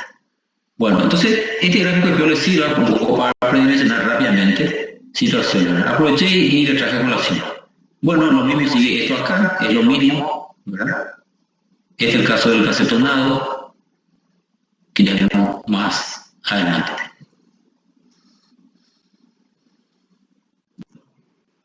Nosotros estuvimos viendo cómo este tema, ¿verdad? De cómo se forma la viga con los apoyos, eso decía, ¿verdad? Que si a medida que nosotros levantemos más, aumentemos la distancia entre apoyos, vamos a tener este problema.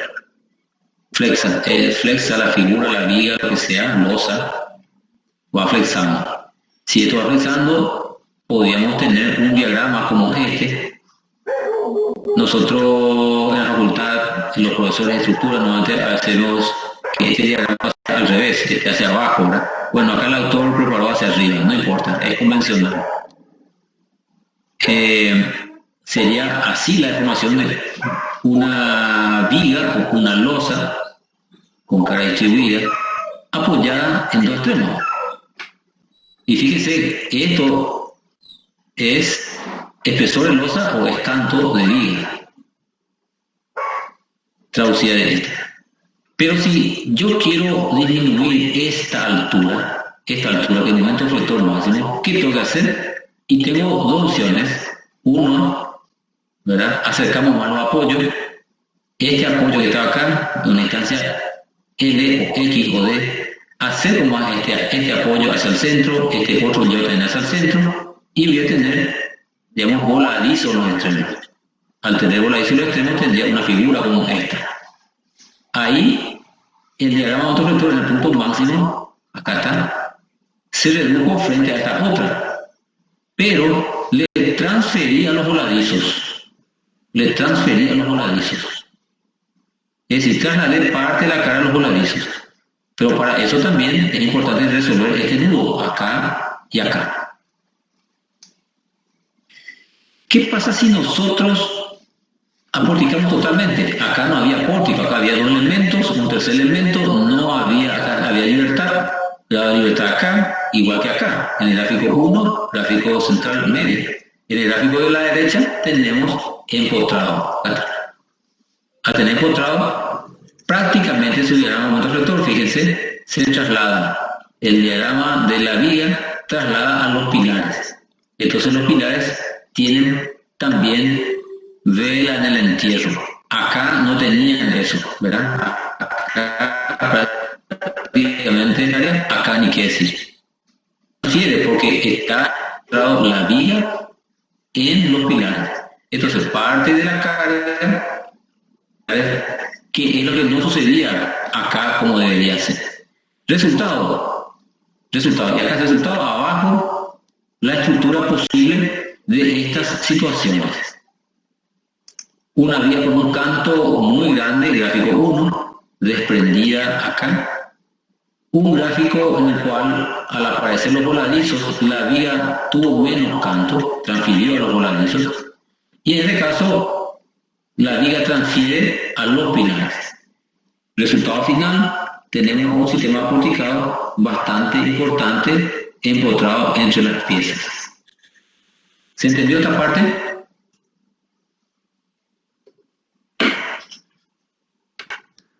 Sí, profe. Genial. Y así sucesivamente. Acá tenemos otros gráficos, ¿verdad? El mismo concepto.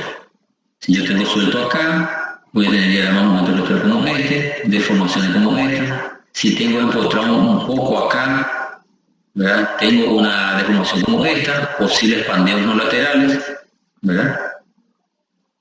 Diagrama como este, en el cual su momento de máximo está siempre acá, un poquito grande acá, poco transferido a los pilares, ¿verdad? Porque la vía es importante, no se transfirió mucho a los pilares, entonces absorben más la vía. Pero eso no sucede acá, donde sí se redujo más y se transfirió más a los pilares. ¿Y ni qué es este? Prácticamente acá ya no existe la viga. El último caso se traslada a los pilares. Ahí está. Y el resultado del diagrama un poco como este acá abajo, donde prácticamente este es mi sistema porticado. Bueno, acá entran otros componentes estéticos de repente. ¿Nos gustaría tener un portico como este? ¿O nos gustaría tener un portico como el caso 2? ¿O como el 3? Bueno, son decisiones que uno va tomando sabiendo de que está la parte aporticada, óptima, estructural, y la parte, digamos, formal, digamos, de sistema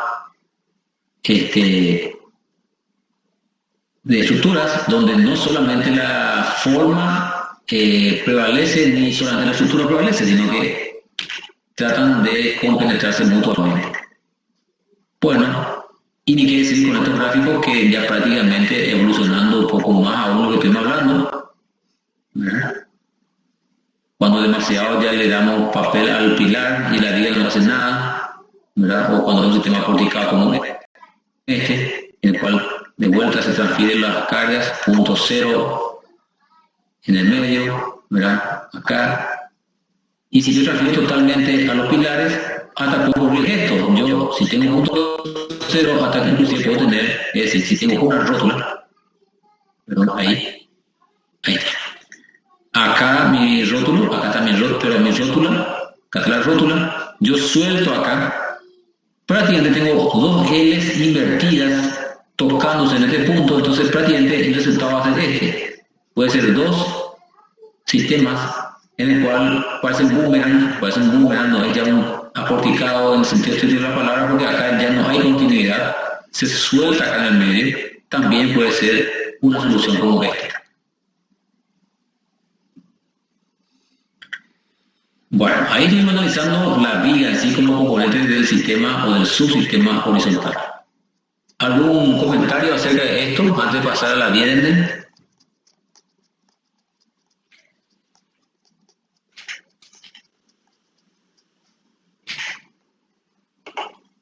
¿Seguimos? La vía de Endel tuvo su origen en los puentes, ¿verdad? Donde los apoyos son estos, los extremos. Acá está. O como esta es la imagen a la derecha, ¿verdad? Pero el que es más elocuente con su gráfico es este, porque es así como se forma una figura apoyada en dos puntos, cuyo sistema de formación es así. Entonces, el diagrama de dos vectores lo único que hace es también conseguir eso mismo. Es decir, la forma del puente es consecuente con la forma que se deforma, o de la manera que se deforma, si se quiere, ¿verdad? Esa pieza estructural. Entonces, para evitar que esto se me deforme en este punto, ¿verdad? Tiene que tener esta forma absorbiendo o haciendo la similitud a nuestro diagrama, a nuestro vector. Podemos hablar de un caso muy óptimo, así, Porque este otro, si nos remitimos al origen de las Vierendel, ¿verdad? Entonces, acá no está optimizado. Hay una parte que no está optimizada, que sería estas puntas, comparando con esta otra. Está optimizado porque, pero no está optimizado este de la izquierda, porque sabemos que el diagrama de momento rector va a ser esto así. Hay una panza hacia abajo. ¿De dónde viene la palabra Vierendel? ¿Saben eso? ¿Hay alguien que conoce de dónde viene la palabra Vierendel?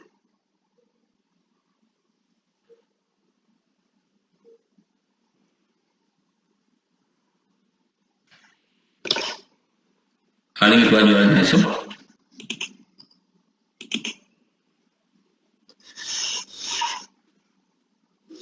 Del ingeniero. Exacto, del ingeniero que patentó eso. El ingeniero que patentó eso. Finales del siglo XIX, ¿verdad? Patentó un sistema estructural como esta. Empezó con el nombre del puente, ¿verdad? O sea, empezó trabajando en un puente, pero los arquitectos muy hábiles encontraban que sirve mucho eso para, digamos, para la conformación de ciertas estructuras, y en especial en las verticales. Entonces, la característica que presenta esta, la ventaja que presenta esta, que acá yo puedo tener un gran espacio, ¿verdad? Cubro una gran luz, que es la parte más importante. Va a tener un canto importante, donde estas son las montantes, que si hacemos una viga de hormigón armado, estos vendrían a ser los estribos. Los estribos de una viga vendrían a ser estas, las montantes, que permiten tener este espacio internamente. Bueno, de esto también estuvimos hablando, ¿verdad? Volviendo a las losas, volviendo a los planos que, diríamos, tratan de evitar de que eso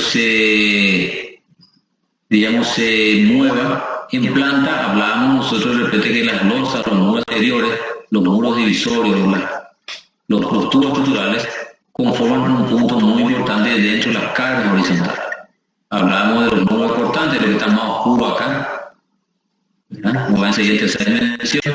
Acá tenemos internamente algunos muros, pantallas, dispuestos de esta manera porque al ser, imagínense este rectángulo, imagínense que sea un paralelepípedo, o sea, una prima rectangular, los elementos de la estructura del edificio deberían adquirir este sentido. Si yo agarro este elemento y lo pongo transversalmente acá, no me va a funcionar porque ya dijimos en algún momento y demostramos en clase que hace que esto tiende a volcar en este sentido.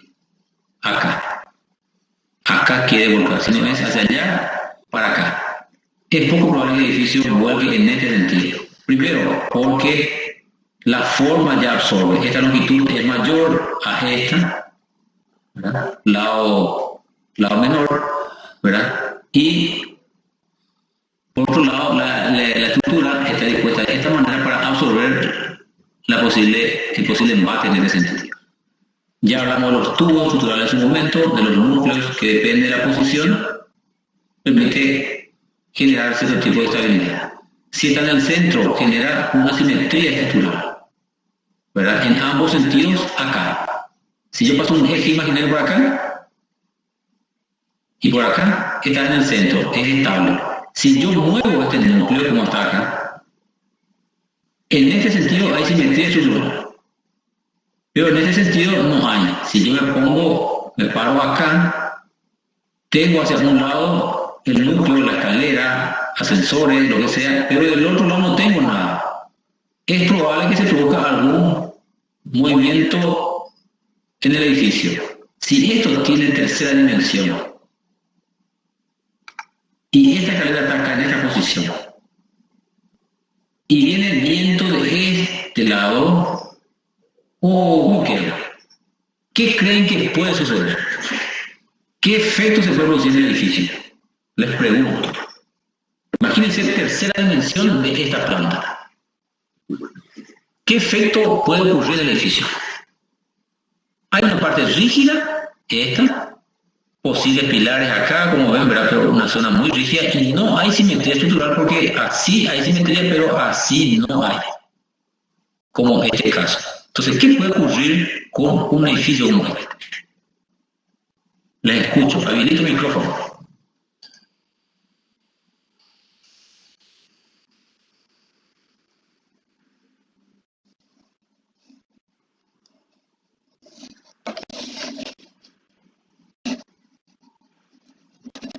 ¿Supone que va a pasar algo?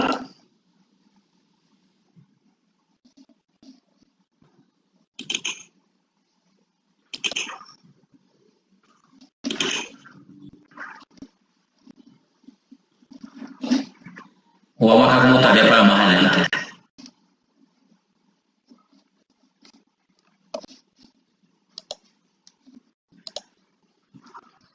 Si este elemento está descentrado, ¿verdad? Si este elemento está descentrado respecto a los dos ejes que imaginamos, puede producirse un movimiento de torsión, puede girar.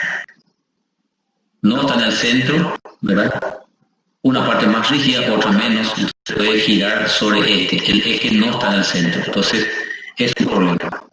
No así como este, ¿verdad? Acá ocurre algo similar, pero sutilmente solucionado con una corticada por acá, ¿verdad?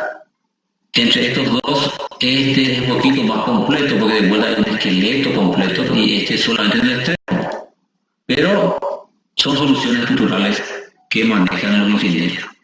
Eso mismo en tercera dimensión, como hablamos recién. Las placas y la reacción de los muros en los costados. Acá tenemos entramado, acá también, y son los entramados que absorben las cargas horizontales. Acá son los muros de cortante. Lo que recién hablábamos, si tengo unos muros de cortante acá, eje, ¿verdad? Este es poco probable que tenga movimiento de rotación. Sí puede tener este. Fíjense, justo se encuentra este muro con este y acá se genera un punto. Y acá está el centro de esta figura rectangular. El centro de la figura rectangular, su baricentro está acá, en el medio de la figura. Pero el eje de intersección de la estructura está acá. Hay distancia. Y si hay una carga, como esta fuerza de acá, fuerza por distancia es momento. Fuerza por distancia es momento. Hay momento de vuelta, hay momento de giro, puede girar. De vuelta acá, caso C, un poquito más estable, de vuelta está simétrico acá, en el sentido de simetría, acá también. Acá se complica la cosa, el muro está en un lado, simetría en este sentido no hay, simetría en este sentido sí hay, pero acá está el problema, como aquel caso que le mostré. Acá la simetría a ambos lados, de donde mires no habría problema. Entre este y este, casi similares, pero hay una pequeña variación. Este elemento está perforado, muy disminuido estructuralmente, podría presentar algunos problemas frente a este. ¿Qué problemas? Y los elementos están sueltos. Acá trabajan todos juntos, uno con todo.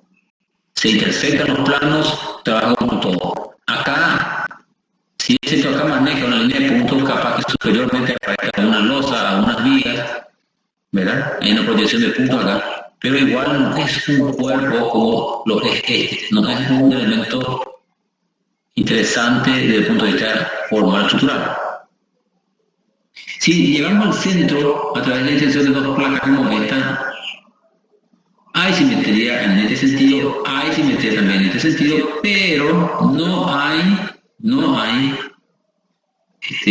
ancho efectivo. Acá el ancho efectivo está dado por esta pata y por esta pata en el gráfico F.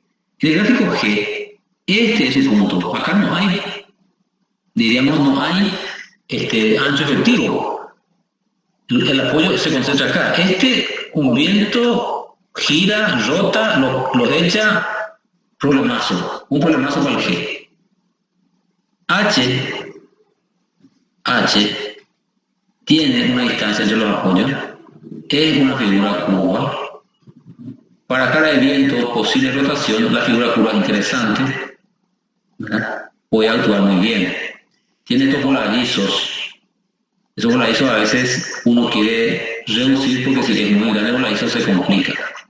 Entonces, ahí es interesante caso de voladizos pequeños. Acá, pero por la figura, un lado más largo, un lado más corto acá, también capaz, por ahí de repente, genera este tipo de posibilidades de vuelco en este sentido, no en ese sentido. ¿Quedó claro hasta ahí? Quiero escuchar un retorno, no sé si quedó claro esta parte.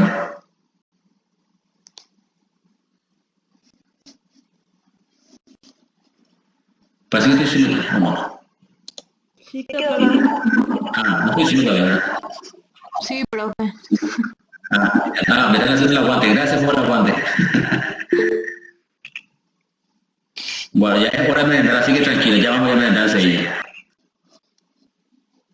Bueno, y aquí les muestro unos ejemplos.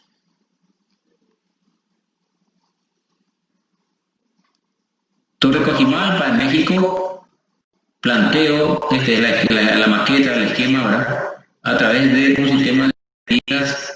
Vienen ¿verdad? Arma su sistema, la vienen a crecer mostrada, ¿verdad? Todo el sistema, su sistema horizontal, a través de una serie de vías vienen para las plataformas de la losa. Muy interesante el edificio que ahorita se da, ¿verdad? Supongo que estará construido ya ahora. Capaz por ahí a lo mejor él o Pati nos acerca las imágenes ya últimas de construcción no terminado capaz. Por ahí de repente estas imágenes son interesantes para un poquito la espacialidad también, ¿verdad? Eso que siempre nos gusta hacer proyectos, tener espacios de altura, temperatura, formas de sustracción, interesante, ¿verdad? Acá fíjense, estos pilares que están acá, ¿verdad? A esos pilares que están acá, que se notan muy bien, a esos que son los elementos sustentantes, es que se refería cuando decía trasladar la mayor parte de los pesos a los elementos resistentes al momento. Acá está. Y fíjense la distancia que hay entre este apoyo y este apoyo. Acá hay distancia. Estamos hablando de la persona que separa sus apoyos, sus pies, separa sus piernas para no caerse. Si estos pilares estaban medio cerca, por acá en el medio, esto iba a tambalear. Ahí está.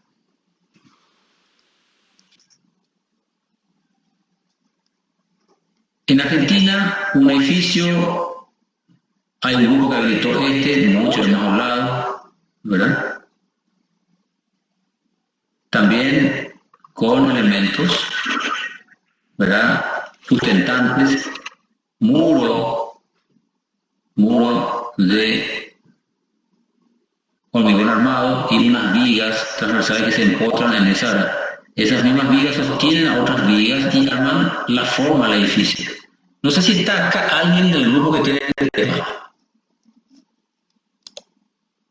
Sí, no recuerdo. Yo sé. Sí, genial. ¿Quieres explicar unas cositas? Te dejo un poco.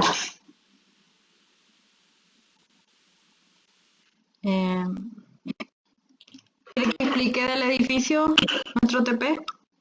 Sí, sobre todo, ¿qué elementos ustedes identifican en este edificio, ¿verdad? De los elementos estabilizadores. ¿Qué elementos estabilizadores para caras de viento ustedes pueden nombrar en este edificio, en el de ustedes? Y tenemos el muro que va desde abajo hasta arriba. Ese sería.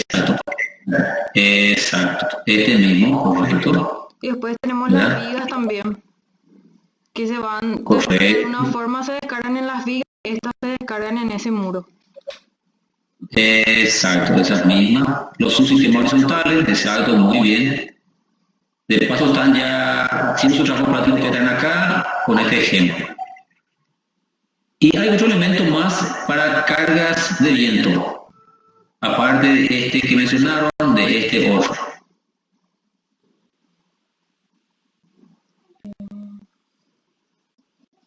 Puede ser ¿cómo era? La caja esta de la escalera con el ascensor. Correcto, la caja de la escalera que forma parte de un tubo, ¿verdad? Forma parte de un tubo estructural, esquinadito ahí, ¿verdad? Pero forma parte de la estructura, exactamente. Genial, muchas gracias, muy amable. Acá se nota la especialidad que hablamos en un momento con las chicas, la corrección, justamente, la perforación y su lenguaje ya estructural. Acá ven mejor una imagen del edificio. Claramente. Bueno, la Torre Pirelli Milán, un edificio bastante ya antiguo, pero muy reconocido porque lo hizo Nervi, Pierluigi Nervi, un maestro de la estructura, mucha estructura interesante, hizo muy buen diseño del ingeniero italiano, que tenía algo arquitecto. Era muy interesante las propuestas de lo que hizo. Acá, por ejemplo, en este edificio, se nota bien, acá tiene el alzado, tiene los pilares en planta baja, sucede esto, o por lo menos ya muy cerca de abajo.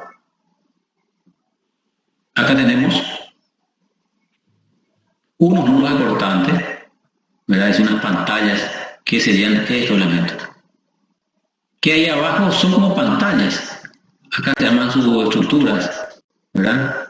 Internas, más pequeñas, pero a medida que va subiendo se va perforando, se hace más liviano. Fíjense acá ya en los niveles superiores o intermedios por lo menos,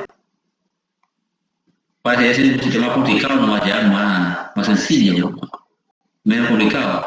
Y acá ya prácticamente pilares, obviamente que acá arriba ya muy distinto. Muy interesante en cuanto a poder entender que esta figura, si yo recompongo esta figura, este lado, esta longitud es mayor a esta. Entonces, para carga de viento es esta fachada que está trabajando al máximo. Entonces, para responder a esa carga de viento van a ser estos elementos, lo que van a responder. Tiene una sutil figura de plano inclinado acá en el costado, respondiendo un poco a aquel trabajo, a los trabajos prácticos, aquello de que es el plano inclinado, ¿dónde los planos inclinados? Pues. No tiene un remate como lo son ahora los edificios, ¿verdad? Pero desde el punto de vista estructural tiene estas particularidades. Internamente está ahí, así está la situación. Fíjense cómo son los pórticos, la espacialidad internamente. Hay que entender que estos edificios fueron creados en la década del 50, 60, donde la cuestión formal no está muy explorada todavía. Sí se pensaba que el edificio tiene que ser seguro, que la estructura sea interesante, o por lo menos que responda, ¿verdad? Pero fueran poco los que diseñaban la estructura internamente. Acá estamos viendo un sistema porticado, ¿verdad? Acá está el nudo que hablábamos recién en la teoría, fíjense. Y cuando fíjense, acá hay un peso. No sé si ven todo ahí con mi puntero, ¿ven ahí? Sí, se ve, papá. Sí.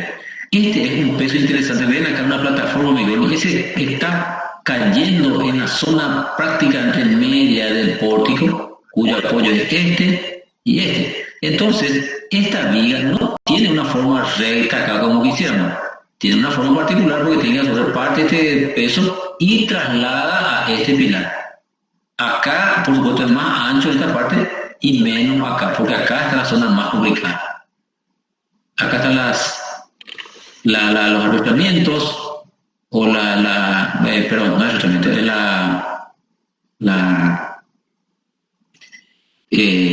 el encuentro entre el pilar y la viga, que en este caso es una rigidización, ¿verdad? A través de esta especie de cartela en hormigón, ¿verdad? Bueno. Y acá se ve perfectamente como es abajo mucho más denso, arriba más livianito. Y fíjense lo que es el esquema, lo que sería su fundación. Acá ven otro gráfico. de cómo está estructurado internamente su encofrado.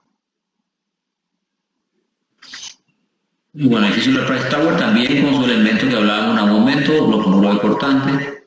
Esto ya comentamos alguna vez, voladizos importantes, ¿verdad? Pero muy importante acá. Estos son los elementos, su pantalla lo que le dan estabilidad al edificio. La torre Agbar, tubo externo, tubo interno, no hay simetría en el sentido estricto de la palabra. Así hay simetría, así no hay simetría. Pero igual se comporta muy bien. La torre Taipei 101, los principales elementos resistentes al momento, acá está, no deja los pilares más gruesos acá internos, deja en los laterales para darle más ancho efectivo para caras de viento. Fíjese lo que es la altura de este edificio. Y encima está en zona de tifones. Entonces, al estar en zona de tifones hay que darle mayor ancho efectivo. Cuanto más separadas los apoyos, en este caso, los elementos resistentes al momento, mejor. Entonces los mega pilares, 8 en total, se ubican en el borde. Fíjense nomás. Y fíjense que es un cuadrado, muy interesante el cuadrado, ¿verdad? Y dentro del cuadrado de vuelta diseña muy bien, ¿verdad? Cuadricula bien, sabe en qué punto, digamos, generar dónde es la intersección de esta línea de borde y de este otro, colocan sus pilares importantes. Eso es interesante fijarse también en todos los diseños. A veces queremos meter un diseño estructural, un encofrado estructural dentro de una planta circular y a veces no nos encaja bien, o a veces de repente una circular dentro de una rectangular y la forma geométrica tiene su naturaleza. Entonces, al querer forzar con una tipología estructural distinta, ya empieza a haber problemas. Entonces te cae el pilar en cualquier parte, el encofrado es cualquier cosa, un diseño atípico de losa. Ahí, ¿y cuál es la clave? La clave es descubrir con qué figura estoy trabajando y entender que esa figura geométrica, ¿verdad?, tiene internamente sus particularidades. La torre Torch, la antorcha de Dubái, también un tubo estructural central, pero a través de tensores va levantando, ¿verdad?, las cargas. Una mega ménsula por acá, pragmáticamente, ¿verdad?, para soportar todo eso. Acá el que soporta la cara de viento es todo el tubo, pero a ese tubo, fíjense, le dan un buen espesor, como aquella del edificio de la de Calatrava, que está en Suecia, en Malmö. Bueno, a veces los edificios no son muy altos, esbeltos, a veces son cubos de proporciones casi iguales, pero en el caso cuadrados, árboles de la defensa, ¿verdad?, diseñada totalmente en Vierendel vertical y horizontal. Y algunos planos inclinados acá en la punta, en el borde, fíjense acá, y lo mismo acá atrás, también planos inclinados. Una mega perforación acá, porque claro, acá el concepto era arco, edificio arco. Pero acá se nota la Vierendel perfectamente. El edificio Caballeros de Columbus, con los tubos que hablamos, cuanto más separo yo los tubos, ancho efectivo, ¿verdad?, tengo más estabilidad en el edificio. Sin embargo, internamente también tiene un tubo estructural ahí, pero enganchándose con los otros.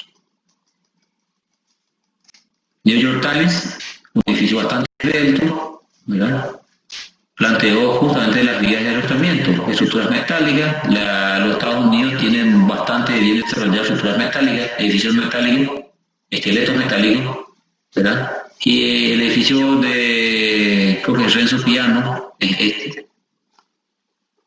tiene estas cruces para hacer trabajar. A esto me refería. Fíjense, no recuerdo quién era que me preguntaba hace rato, acerca del arrastramiento. Fíjense, en todos los módulos hay un arrastramiento. Luego, fíjense el arrastramiento en qué punto está. Está también en este punto donde convergen todo. No es que también en cualquier parte converge este anclaje. Son detallecitos que hacen al todo. Bueno, Y este es todo un capítulo después, ¿verdad?, que la profesora Patricia va a desarrollar, cómo se reduce el desplazamiento en los edificios, ¿verdad?, que después vamos a aplicar en otro momento. Y con esta imagen, si no me equivoco, termino. Ya es momento de merendar, así que es algo que en las mesas sean bastante escuetas o lo dejamos para otro momento, como quieran, ¿verdad? Este